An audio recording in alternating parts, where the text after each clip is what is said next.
मैं देखता हूं कि जितनी दादागिरी और जितनी इस समय गुंडागर्दी और जितनी वाहियाती इस समय जो लोकतंत्र को बर्बाद करने के लिए जो इस पार्टी ने शुरू किया है, वेरी अनफॉर्चुनेट। मुझे बताइए, होम मिनिस्ट्री पुलिस किसके अंडर है? होम मिनिस्ट्री के पास जो प्रेजेंट गवर्नमेंट है या जम्मू कश्मीर में, उनके पल्ले है क्या? उमर अब्दुल्ला के पास होम मिनिस्ट्री है क्या? He is home minister of Jammu Kashmir? No. ये पुलिस और जितनी सिक्योरिटी फोर्सेस एजेंसीज जितनी है किसके पास है? ये सारी की सारी बीजेपी वालों के पास है। उल्टा चोर कोतवाल को डांटे। They are wasting the time of police, they are wasting the time of the paramilitary forces. I am very unfortunate. मैं बड़ी अफसोस से कह रहा हूं, इनका काम ही नहीं बनता। ये तो सरकारी बंदे हैं, सरकारी हैं। रिजाइन करो ना बीजेपी से, क्यों बैठे वहां? नहीं सुनता कोई। बड़े प्रेसिडेंट बड़े एमएलए, रिजाइन करिए। आपकी अगर ये हालत है, एमएलए वहां का बैठा है, रिजाइन करें बलौर का। उधर दोनों इलाके, तेरे इलाके में किलिंग हुई है और तेरी ही सरकार है। आप क्या कर रहे हो भाई? एमपीएन का और मेंबर पार्लियामेंट बैठा दिल्ली में, और एक इनका एक और एमएलए वो उधर से कहता है कि खुदा किसका, वो कह रहा है कि जनाब इसी तनख्वाह में गुजारा करो और हम ले रहे हैं मुझा, हम ले रहे हैं मजे। मुझे बताओ, जब ये लोग मजे लेने आए हैं बीजेपी के, लोगों के हालात पे मजे लेंगे, लोगों की लाशों पे मजे लेंगे, मुझे नहीं लगता कि इससे उम्मीद की जा सकती है। और हम संवेदना के साथ साथ हम उस फैमिली के साथ खड़े हैं। हमारे इलाके हमारे वर्कर है, वो जो दर्शन द्योते वाले, उनकी फैमिली हमारा वर्कर है। हमने 4 बार एमएलए का इलेक्शन जीता है उस इलाके में। 10 साल हम 10 साल लोकसभा रहे हैं और मिनिस्ट्री की इन लोगों के सिर पे। आज लोग तकलीफ में होंगे, हम नहीं जाएंगे तो कौन जाएगा? मैं नहीं जाऊंगा, मनोहर लांजे ये जाएंगे जो अभी तक इनको पता ही नहीं है आशु जंगल है कहाँ। बता देना कोई, मैं मानू तब। जो जंगल का है कहाँ, किस जगह अटैक हुआ है, कहाँ बंदे मारे हैं, क्यों मरे हैं, किसने मारे हैं? आपको गांव का पता नहीं, घर का पता नहीं। जीते हो आप किसी के नाम पे जीते हो। और दूसरा नंबर, आपको ये नहीं पता इशू किसने उठाने हैं और किसके खिलाफ जा रहे हैं। आपका सारा प्रदर्शन आप ही सरकार के खिलाफ, आपकी दिल्ली गवर्नमेंट के खिलाफ जा रहा है।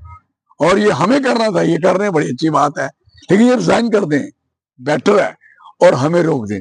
हमारे साथ से गाड़ियां निकल के जा रही हैं, कोई सुनील की, कोई राजीव की, कोई परिहार की, कोई दर्शन की है, और हमें पुलिस ने रोका हुआ है। मनोहर के पास से कुछ इनको इधर रोक लिया निंगाम में, तो मैं ऊपर पहुंचा, बाहर रोक दिया। और हमें अफसोस है, रोकने के बाद फिर वो उन्होंने, वो जब वो बंदे हमारे पास से निकले, मैंने कहा मैं अब तो मैंने जाना है, ये तो बात ही नहीं है। एक लाख आखिरी एमएलए था, ये भी निकल गया।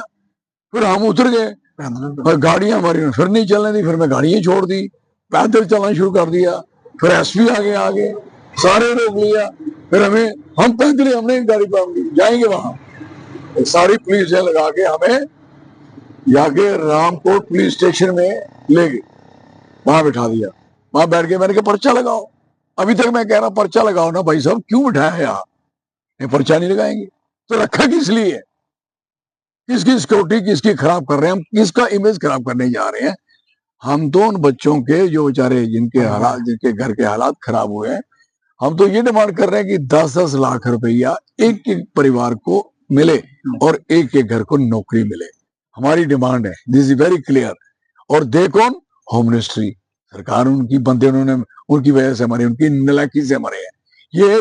ये आफ्टर लोकसभा इलेक्शन के बाद ये सारा सीन बना है, आपको समझ होनी चाहिए। लोकसभा में इन्होंने क्या किया, सारी बीएसएफ, सारी की सारी बीएसएफ उठाई उधर से और लगा दी यहाँ लोकसभा के इलेक्शन में, ताकि इलेक्शन ना जीतने दे, पूरी लगा दी।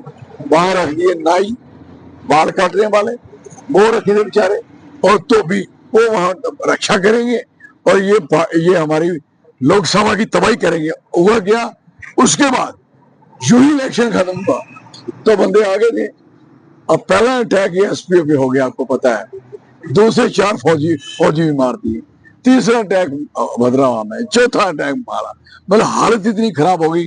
यहाँ पे या मेले में बहुत लड़के की गर्दन काट दी। फिर इन्होंने उधर बकवास ऐसे ही धरने, ये इतने पुलिस है और लड़के हैं, इनको कहा लड़ना एकदम मैदान में आओ, हिम्मत है सालों लड़ना ही है ना, हम लड़ लेते हैं।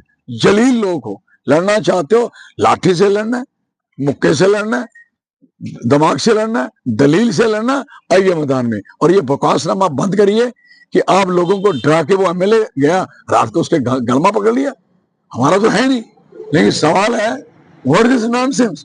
वो लोग जो रिप्रेजेंटेशन कर रहा है वो क्यों नहीं जाएंगे, और कोई भी आदमी जा सकता है, रोकने की क्या मतलब है। और इस किस्म के हालात आप पैदा करोगे और आप हटा दोगे सिक्योरिटी फोर्स से, और सिक्योरिटी को मजबूत करने के बजाय, सिक्योरिटी को काम देने के बजाय आपने कंफ्यूज करके रखा है, उनको रोका हुआ है, और ये हमें अच्छा नहीं लगा। हम दोनों भाई बेचारे थोड़े ये लेट हो गए तो यहाँ रुक गए। मैं आस्ता आस्ता गाड़ी चला रहा था, मुझे क्या पता कि इन्होंने ये किया, इन्होंने रोकना है। तो अदरवाइज तो हम लोग अपनी दया से चुपचाप ही चोरी चले जाते। हमारे तो 50 आते, लेकिन हम क्यों जाएंगे चोरी, अपने लोगों में जा रहे हैं। Thank you.